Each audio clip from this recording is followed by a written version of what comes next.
that there is in fact a player on this staircase, and defending it is a big miscue for North Dakota and something that cannot be allowed to continue. Ottawa have already guaranteed an even position at halftime with their win in the last round, tallying them up to 3, and they start off on the wrong foot here going into round 5 by losing Linz in the first 30 seconds of this round, which is something that North Dakota have not been able to do once so far in this entire series. It's always been 45 to a minute to get those first kills, if they're even able to get first blood, which is something that's eluded them in the last 2 rounds.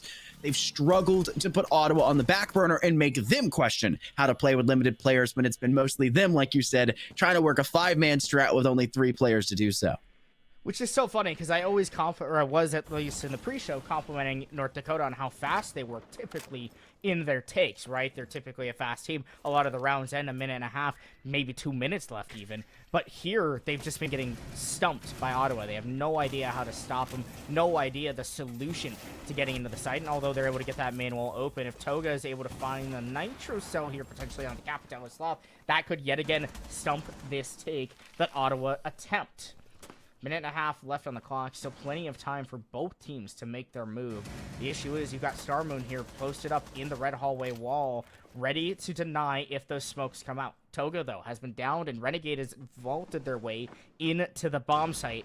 They could be able to get this diffuser down, only 1 nitro cell to stop them, but where's the mute? Where's that player to stop them? Starmon will find one onto Cole, but still the diffuser remains in the bomb site, and they're taken out by the Capital. This is the faster pace that North Dakota need to be able to catch their opponents off guard. They do just that, but now they've rotated out of the bomb site? Are they going for top floor control now? Or wait, is the site master and I'm just crazy? The site's master! Oh, they just executed on downstairs. I am so silly. I thought it was kitchen the whole time. Mason's so going into a rampage. Oh, that's so funny. He spiraled himself up with UND getting crazy with the kills, and he's just got a little bit too amped, guys. It's all right. We're going to figure it out. Unicorn hiding in behind Piano. Not for much longer. Renegade with a long shot from the office door. Now has assistance from PC flanking all by themselves. There's no one to really wrap around here. You've got a direct line of sight. You have to push in to defend this. They'll step in through the closet, able to knock Frosted off the board, but with 3 more players left to cut through, and Renegade going for this plant and smoking off the sight lines.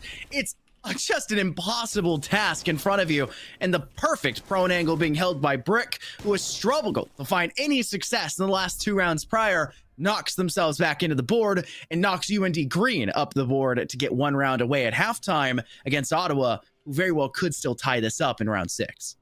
Oh, my apologies. I got so excited over. You really pumped it into it. I thought that was sight. I thought that the ace opened in and then the ace ran into dining. So I figured, okay, it has to be sight if ace is just running in there taking control. But I guess, I guess. Okay, I'm guessing yet again that Renegade just felt like being the entry that round. And hey, sometimes you gotta let him cook. Sometimes you gotta let him eat. If he's got the walls open that he needs to get open, then hey, let him run around like crazy. Let him clear out those players below so that he can go upstairs to get that bomb down. That's exactly what North Dakota went for. Unfortunately, Ottawa, their defenders, none of them helped from above. They could play vertical down below if there's a player sitting on half wall. They could stop UND from pushing up and taking as much control of the bottom floor or that middle floor as they did, but they didn't. They just sat there. They let their roamers die all alone without assisting them. That's the biggest part you have to be as that anchor on site. If you have teammates extending into other parts of the site, how can you help them? How can you help those players still, even if you're in the bomb site and you're trying to hold back a rush? How can you still aid your teammates to be successful?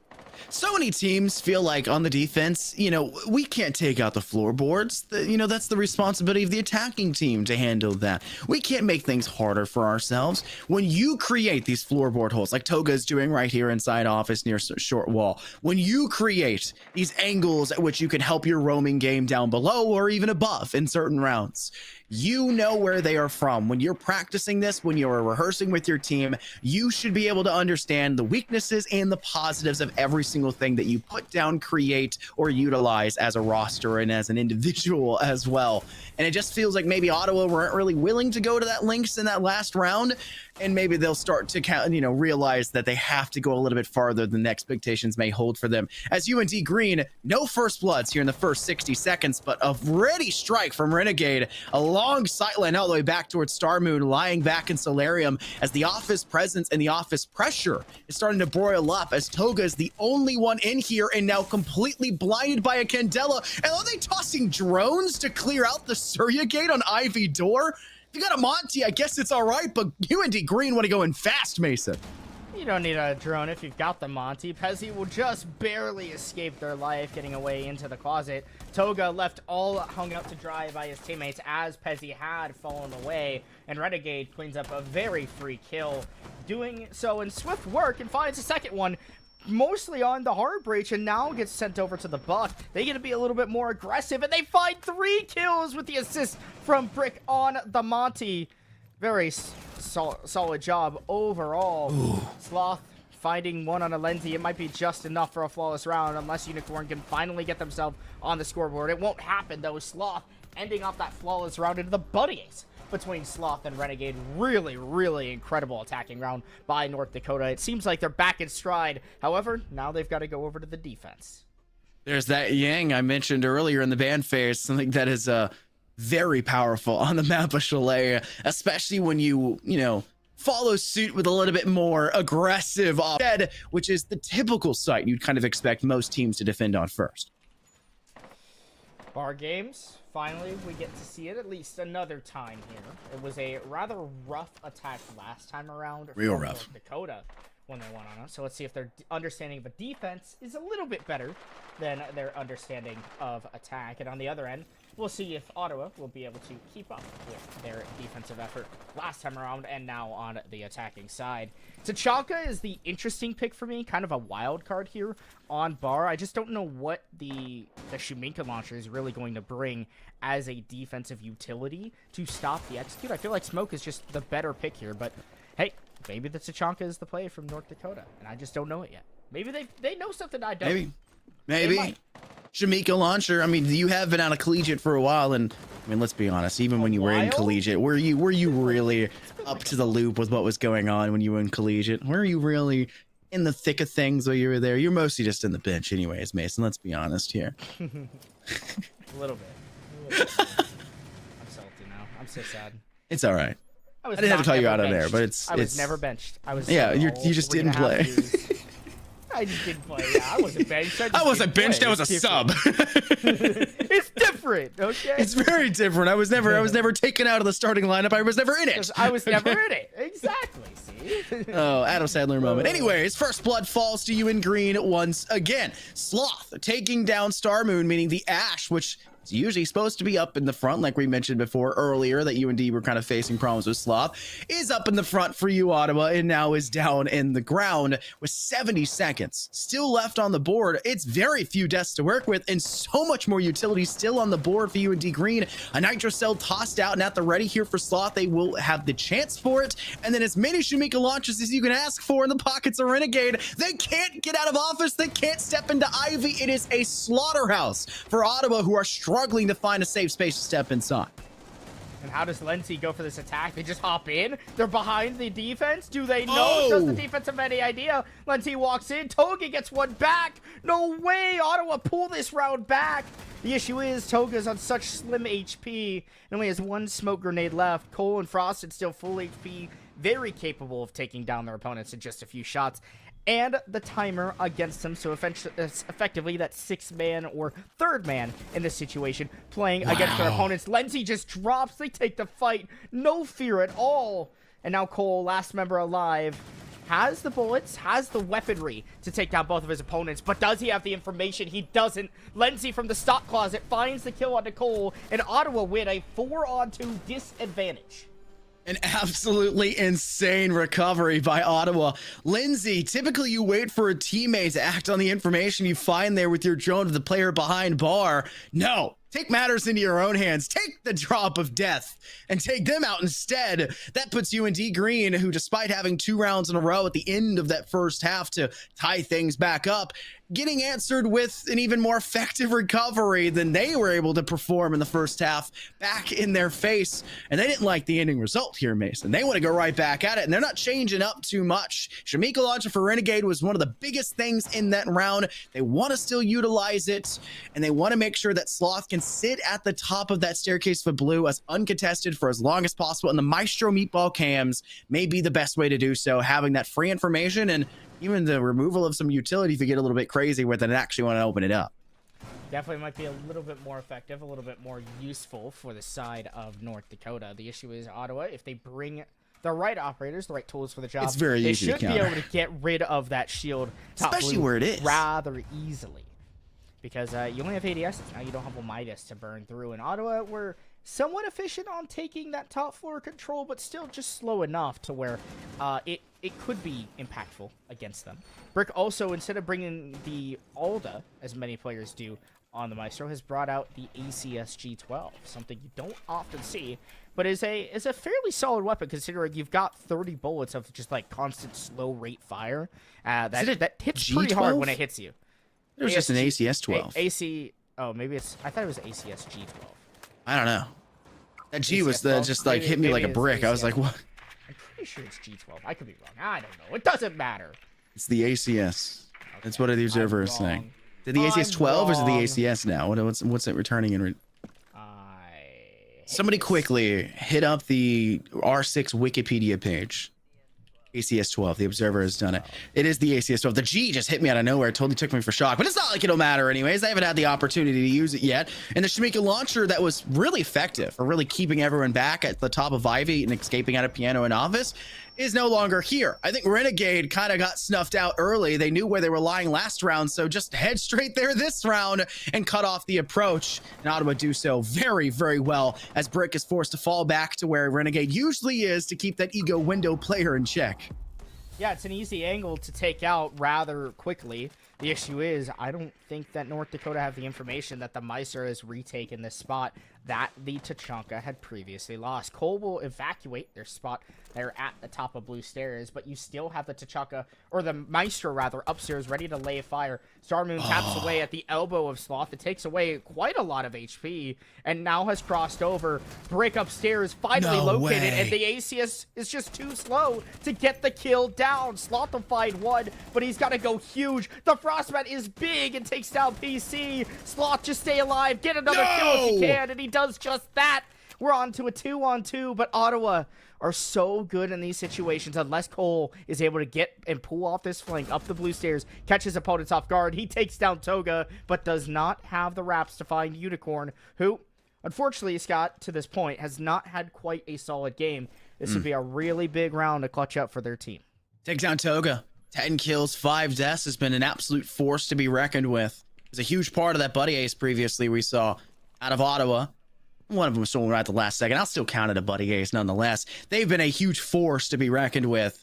Knock them off. Huge role to be performed by Cole. And now with just Unicorn, who has assistance from multiple sides that can come forward against them from UNT Green. I'm not sure why Cole was taking their sweet time to extend out of mud to do so, but eventually it happens, and all the trials and tribulations of this round go in favor of North Dakota, and I can't help but say it was all thanks to Sloth upstairs inside library corner, able to take down one long shot from range, able to get the revenge on your Tachanka, able to help out the Maestro for just nary a moment after you had just gotten your elbow shot out. They still got rid of him, but still so much effect past that. And when you're looking at a 3v1 pushing you and you still get out of there with an even kill past the 2 kills you had already just gotten, you know you performed your job in one of the most arguable selfless positions that you have to fulfill in that objective of sitting in that corner.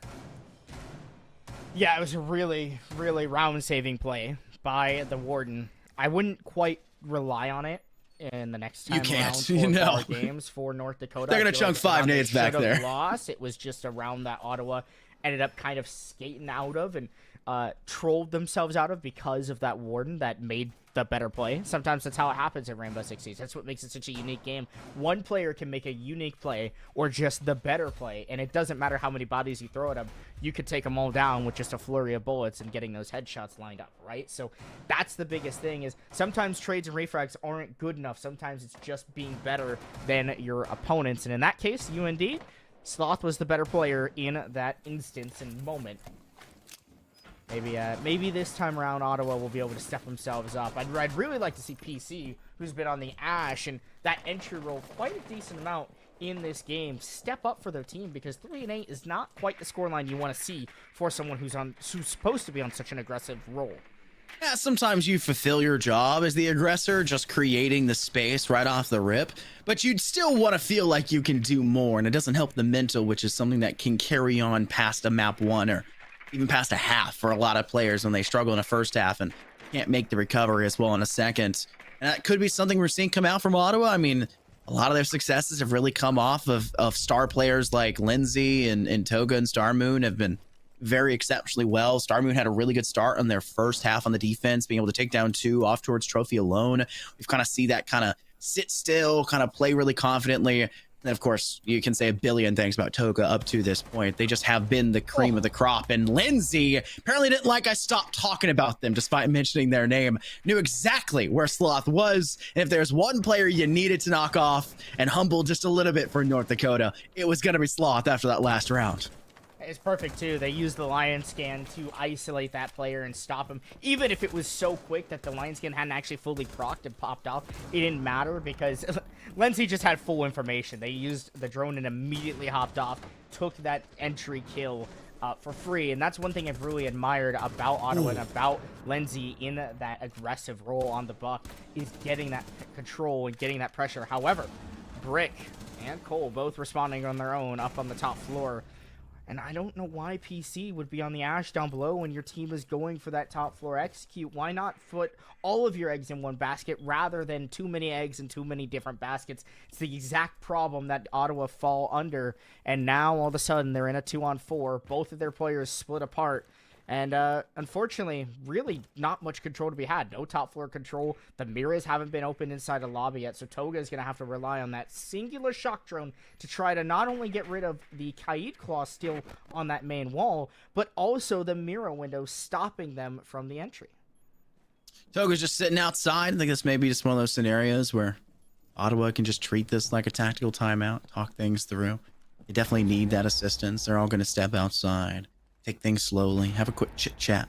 And it's interesting you say, you know, why are they putting all their eggs in one basket? Typically, as casters, we're so used to saying that teams should be putting all their eggs in one basket or shouldn't be, putting all their eggs in one basket and shouldn't be splitting baskets. Because, you know, then if you trip and fall, oh no, all my eggs. For R6, it tends to be very different, right? Like you want to be able to have another basket you can quickly stop off and put some eggs into and then have a fallback plan, right? In case you run out of eggs, you can still make another omelet elsewhere. That's something that is expected in R6, and Ottawa didn't really have a second basket there. It felt like they were too committed to the first attempt, and UND Green, despite the somewhat rough start, losing Sloth right at the beginning there, recovered exceptionally well. They played smart, they sat back in corners, they knew the control and strengths of the areas that they had maintained, and Ottawa came in very one-dimensionally, very flat. If I want to throw it to another TV show from way back in the day, you know, the Flat Stanley, whatever it was called, that's what they look like. It was just a paper-thin idea, paper-thin ideology, and they weren't sure what to do on the aggression when they had no one working in on the Slayer window. They didn't have somebody trying to step up through trophy stairs. Way too flat. Didn't work out for them, and essentially have now had a timeout already for a minute and a half, as this one trickles to 14 seconds and probably needs a little bit of extra time since another North Dakota player is now out of the game. It's been a tough time. Oh, it's not Unicorn this time. Okay, never mind. I was going to say it's a tough time for Unicorn. I just expected it to be him again. Well, last time I think it was Cole from North Dakota. I could be wrong, but it is that first slot, and that's who was crashed out last time around. Because I think the players retain their slots. When I don't know. Go in between. It's something you never check, right? It's something you never see, I guess, as a caster. It's something that you always want to know or assume is right, but you never actually put in the time to go look at and see. But Assuming Cole has crashed twice, it's unfortunate that a couple of crash issues, but let's just pray that when Cole gets into the lobby, Unicorn also remains in, and we're able to hop back into the action as fast as possible, because this has been a little bit of a longer map between these two teams, especially with it being later at night. I mean, both of these teams are at least somewhat central/westernized. Ottawa, I think, to my mind, is kind of in the middle of Canada. I'm not very good at geography. Pretty sure they're in Canada. I know they're in Canada. Duh. I don't know where in Canada. I'm pretty sure it's somewhat centralized. Come on, you've been to Canada. It's probably like very close to North Dakota. I have been to Canada. It doesn't mean I know where I am or what is where. I know that British Columbia is on the left side, and I know that like Montreal is on the right. That's all I know is I still don't think French is a real language. I also know you need your passport to get into Canada. Yeah, I also know you do need your passport to get into Canada. Even if you have your travel ID, like someone. I have a star ID, guys. I can get into Canada, right? No, that's not how it works. Sorry. Do you think he tried to do that for Brazil? You think he did try to do that for Brazil? For Sao Paulo? I sure hope not. I hope. Sure hope he didn't have to give his dad a call, say, hey, can you get the passport out of it? Yes, Observer, we're talking about our buddy who forgot his passport is now working in Sao Paulo for next SI, for this SI. Yes. Yeah, I could not believe they would trust a guy like that who who doesn't know he needs a passport to travel. But, you know, good for him, right? Good for him. Maybe he doesn't need he has a worker's permit now, right? Does that work? Is that how it happens?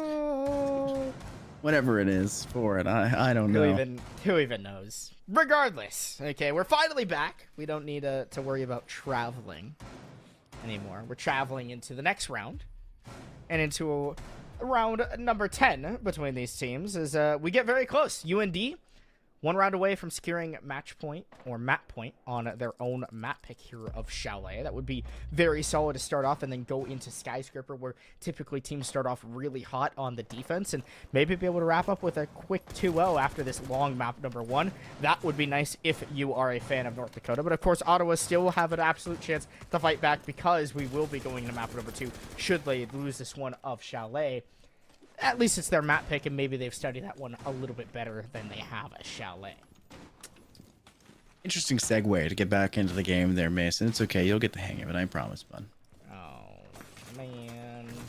Frost has got control of one of my favorite positions in all of Chalet, control of mezzanine, and not just because the name is very fun to say, mezzanine, but also because there's so many things you can do from there. A lot of times you'll see a zombie is locked up there, trying to throw out those Kiba barricades to keep players inside trophy back, but when that strategy isn't as solid as it necessarily could be, or maybe when a zombie is banned, you'll opt for something a little bit different, and we're seeing that right now come out from UND Green. Hide behind the mirror window. If that's going to be allowed through the bans, why not use it? I believe it was actually banned in the series earlier when we came over here towards Chalet.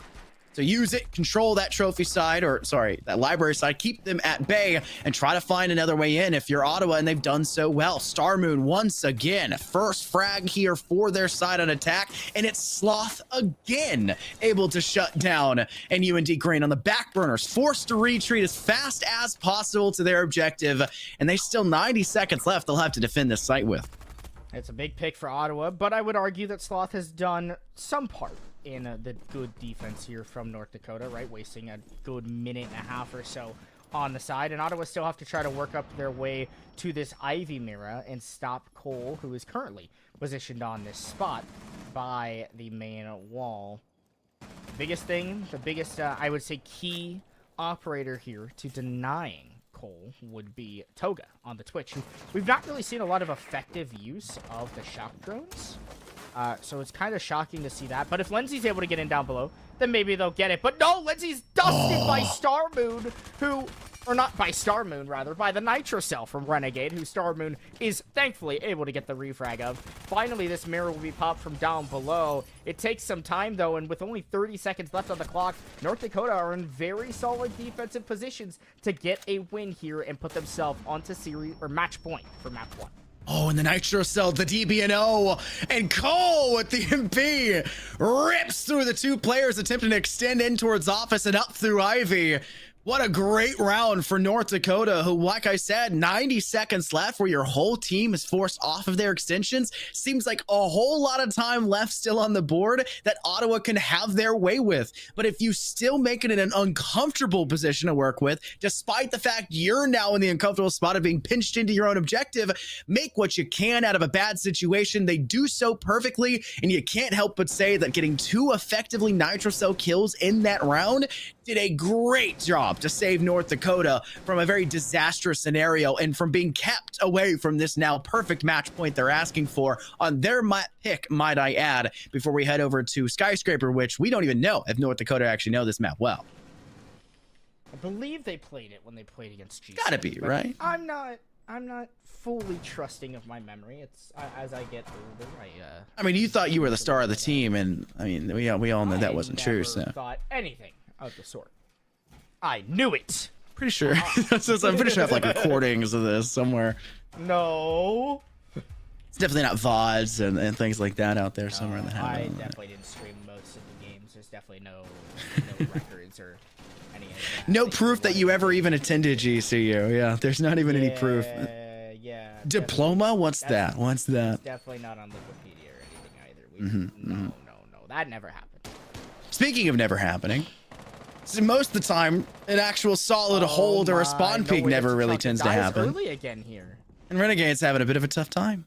A really tough time. You're back into the same spot you like to be holding, where you can use the Shamika launcher to close out Ivy.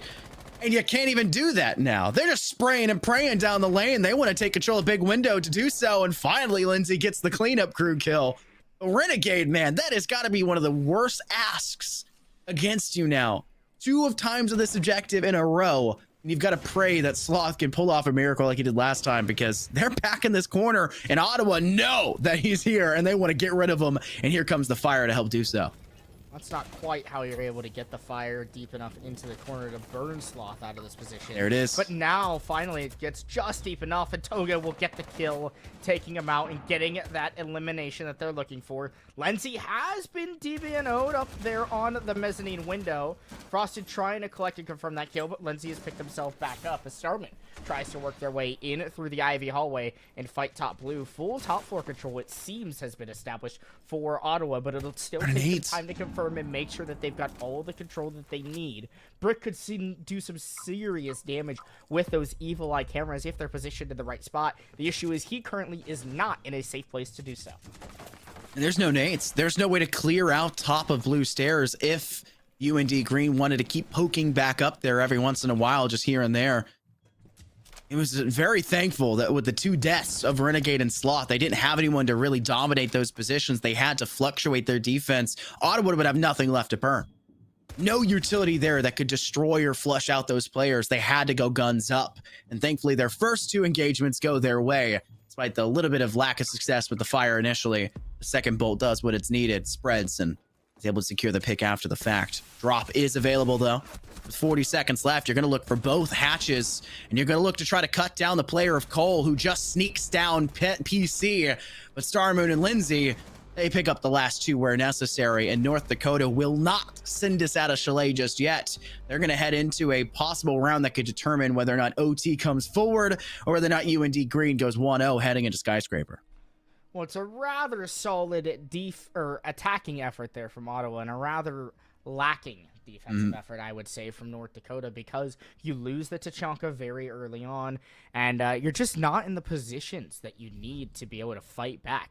However, I also don't want to give Ottawa too much credit, considering they had a 5-on-2, they had a lot of time left, and they didn't use the buck at all for vertical out of the bomb site, which is where the last 2 members were. Like, drone those guys out, play vertical. You make the round so much easier by killing those guys from vertical rather than trying to go for an execute where it might go wrong. I would rather lose an attack based on time and trying to clear them out with a, I guess I would say, a safer strategy rather than actually going for that execute and all of a sudden maybe 3 of you line up and Cole hits 3 insane headshots and all of a sudden you're in a 2-on-2 and you lose out to that. Still, though, solid attack overall from Ottawa, and they got the round, and that's the most important part. Now they have an opportunity to send themselves into overtime. The actions of Ottawa were enough to win them that round, but it was the lack of action by UND that lost them that round. Maybe with the way to phrase it, if you want to shorten it, really, like really shorten it. Yes. Yeah, because they failed to essentially be aggressive when they needed to be. When you're down men, right? When you're down in the you gotta even the odds. You have to find a way to get something back for yourselves, right? If you just sit there and continue to dwindle, yeah, sure, time may be the only thing working towards you and working for you, but man advantage, utility, all of that, that's all against you, completely out of the water. Brick with a run out takes down PC. Very nice opening kill. That's the aggression that North Dakota want, and that puts Ottawa on the back burner for, again, that round that could be penultimate and send us into Skyscraper as Brick collects his second pick onto Lindsay. Or Lens. That is a two-player lead that UND Green were just facing and now have on their side. And Ottawa will have to find the answer for it instead. Losing PC and Lindsay, PC hasn't necessarily, like we've mentioned a couple times at Unicorn as well, been the end-all be-all player for Ottawa, but Lindsay has been exceptional for the side of Ottawa, and someone that you will be sorely lacking and missing, a lot like UND Green were missing their buck and their attacking sides. It's going to come back this way as well. Cole with the quick stand-up shots, able to DBNO Star Moon, who had just gotten revenged killed. Now it's just Toga, has already collected 11 kills in this series, and it may just be 11 as the stand-up from Cole almost secured enough damage to deal with Toga from Ottawa. They'll get their 12th instead, still not able to move on to this first floor where the objective truly lies. But they have control of the second as all three remaining players from North Dakota, Mason, hide below, making tons of noise, praying and shots as crossfires are there, and Renegade is here to secure the final kill needed, and North Dakota will take Chalet in a closer game than a lot maybe would have expected for Chalet, 7-5, as we move over to Skyscraper next after a break.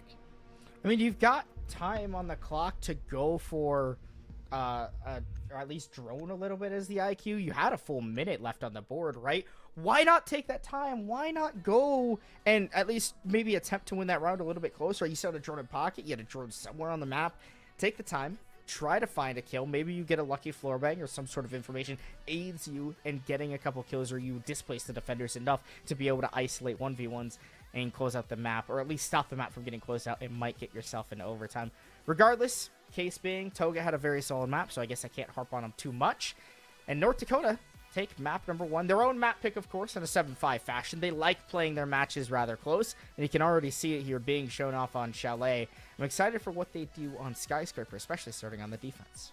We call it the collegiate special, Mason, right? Where you take your opposition's map pick, but we're already starting off well here for the NECC. Not seeing that here for our second series of the day, taking their own map pick and now having to face off against Ottawa, who already gave them a run for money on their map pick. What are they going to do on theirs? We'll see after a quick break. Don't go anywhere.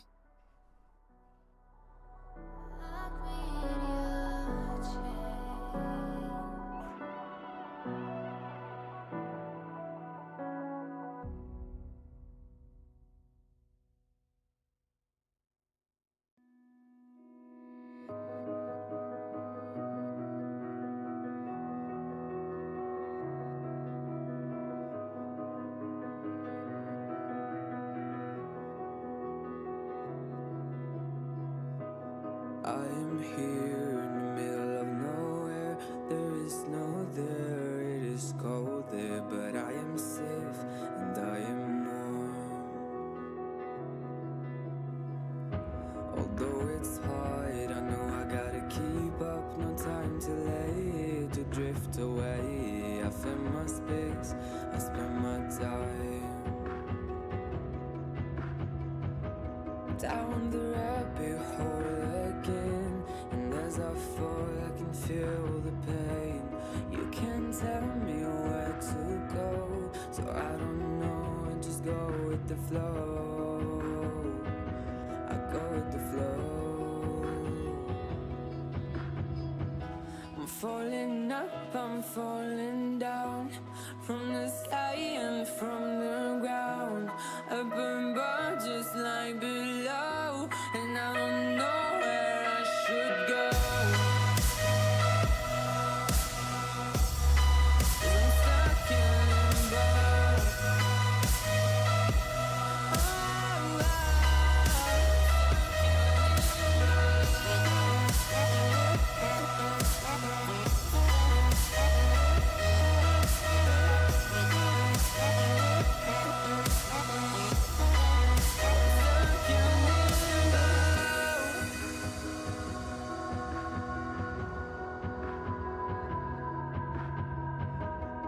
lots of love, but I guess I deserved it. Trying to hide, to pass you by. I'm getting numb, I'm feeling fine.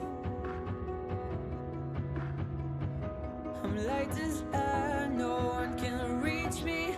Lost in a dream, lost in between. Let's keep on flying, let's keep on breathing. I'm falling up, I'm falling down. From the sky and from the ground. Up above just like below. And I don't know where I should go. 'Cause I'm stuck in limbo.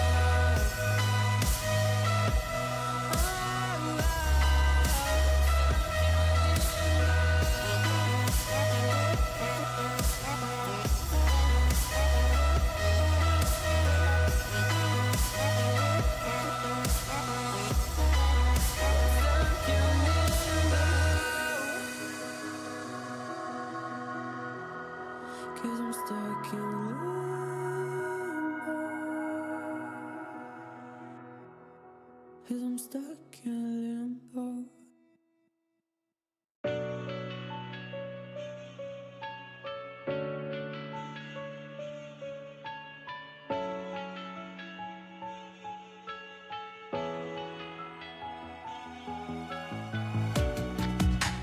Living in the same routine, like the seasons I'm on repeat. It's a long way down. Trying not to follow suit. Don't like the color, I'll change the shade of it. I'm not afraid of it. I know I'm Welcome back, everybody. NECC Game 2 is ready to get back underway as we'll jump on over to our new favorite map in Collegiate by Mason's standards of Skyscraper, considering he's now seen it so many times here. We'll have to see how true that actually holds up. I'm telling you, Skyscraper is like the new wave. It's the new Oregon. Maybe No, it's I the don't new believe Clubhouse. that. I don't believe that in the slightest. I Maybe it's the refuse new to believe Clubhouse, that. the new Villa.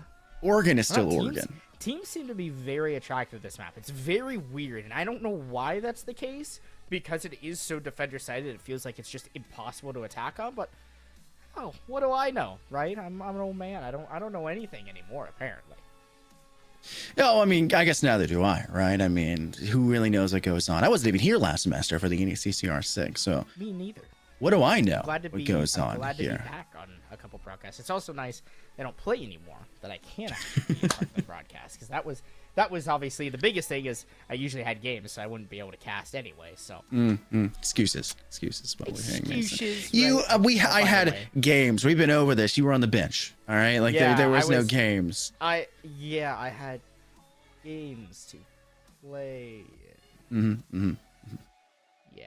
Speaking of games to play in, Mason, you know so much about Skyscraper. Why don't you guide us through a little bit of what you're expecting to see here?